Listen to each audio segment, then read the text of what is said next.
বসিয়ে দিয়েছি আর এদিকে ঢেঁড়স কাটা শুরু করে দিয়েছি।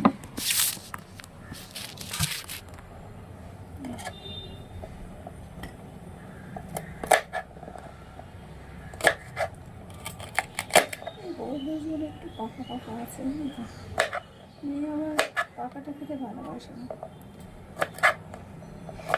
তো এই ঢেঁড়সটাকে নানান ধরনের রান্না করে না, তোমরা কোনটা ভালোবাসো? সর্ষে দিয়ে, পোস্ত দিয়ে, তারপরে পেঁয়াজ দিয়ে, পেঁয়াজ বাটা, কাঁচা লঙ্কা বাটা, তার সাথে একটু রসুন বাটা দিয়ে কালো জিরে ফোড়ন দিয়ে কি সুন্দর লাগে। তো কে কোনটা খেতে ভালোবাসো জানি না, কিন্তু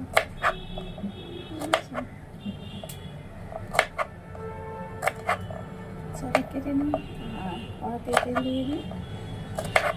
আগে ভালো করে ধুয়ে নিয়েছিলাম, তো ঢেঁড়সগুলো দুদিন হয়ে গেল, এক কারি জোর করে দিয়ে দিয়েছে। বাজারে গেছিলাম, বেশি করে দিয়ে দিয়েছে, তাকে চাপতে দিয়ে যাচ্ছে। তো চলো, কড়া ওদিকে গরম হয়ে গেছে, পেঁয়াজ কেটে নিয়ে একটু তেল দেবো। সর্ষে তেলে রান্নাটা গ্যাসটা কমিয়ে আজকে গাছে কিছু উচ্ছে হয়েছিল, তুলে নিয়ে এসছে। একটু বড় হতো, তাও চল একটু সর্ষে তেল দিয়ে দিই।